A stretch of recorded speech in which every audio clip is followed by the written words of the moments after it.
After MacBook and iPad, we now have the iPhone Air. When I picked up the box, it immediately reminded me of holding a smaller version of MacBook Air box. Apple printed the side view of the iPhone Air in front of the box just to show off the thin design. When we peel off the stickers, I just want to mention that most of the iPhone 17, 17 Pro, 17 Pro Max, and including this Air, there is some issue with the stickers this year. There seems to be a change in the design, so many people dropping their phone while trying to remove the top of the box cover. So if you are planning to buy the iPhone 17 series, please be sure that you are opening it carefully to avoid any drop of the device. Let's keep the iPhone Air aside, and inside we have the charging cable, USB-C to C cable, and as it doesn't have the physical SIM option globally, it is going to be just eSIM. There is no SIM ejector pin present even in the countries that it has one physical SIM support. The iPhone Air is going to be all eSIM in all the countries that it is available. It is definitely a slim and sleek. It's very beautiful.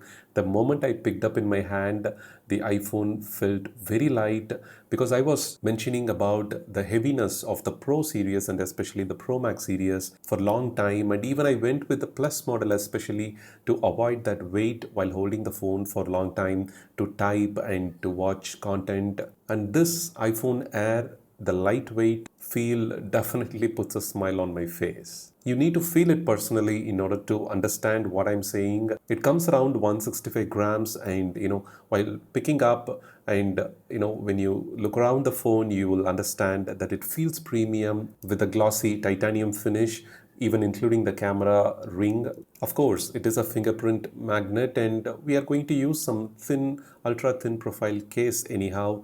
And it kind of, just half of my index finger size, the thinness, which made me to say another wow. When you turn on the iPhone, immediately you will notice that it's just the display that you are holding, as Apple mentions during the presentation. The thinner bezels also helping the phone, the 6.5-inch, the diagonally measured display size helps you to feel all the content right in the palm of your hand, and it definitely feels air. It's just another experience that we all been waiting for, something similar to the MacBook Air, and after the iPad Air, the lightweight computer usage, and now it's taken to the iPhone with reduced weight. And of course, there are so much compromises one have to make in order to choose the Air model this year, and maybe in the second or third generation, Apple will add more features eventually. And I have also asked my audience whether you like the iPhone Air if the price is not a problem, and majority have said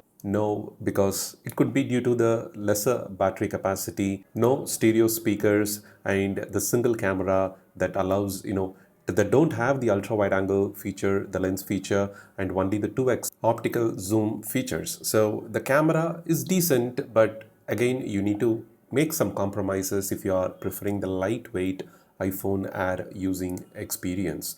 Price wise, it is not actually the Air kind of pricing. When the MacBook Air came out and the iPad Air came out, the pricing was right. But for the iPhone, Apple didn't do the justice, is what I believe. Comparing with the iPhone 14 Pro Max, which has the stainless steel, the legendary design, the last design we have seen, then Apple moved to titanium. You can see it kind of feels the thickness of around 60% compared to the iPhone 14 Pro Max thickness. The stainless steel phones were heavy. That was one thing I was always complaining, and after moving to the titanium, I felt like the 10 grams around reduced. A great move, and Apple again moved to aluminum this year for their Pro model, which was kind of a disappointing thing. And overall, I think the iPhone Air is something, a stunning, beautiful piece of tech that you need to experience at least once. Of course, there are competitors, the Samsung Edge and other slim, beautiful phones are there. But if you prefer the iPhone, then try the iPhone Air at least once based on your usage and from which iPhone model you are upgrading from.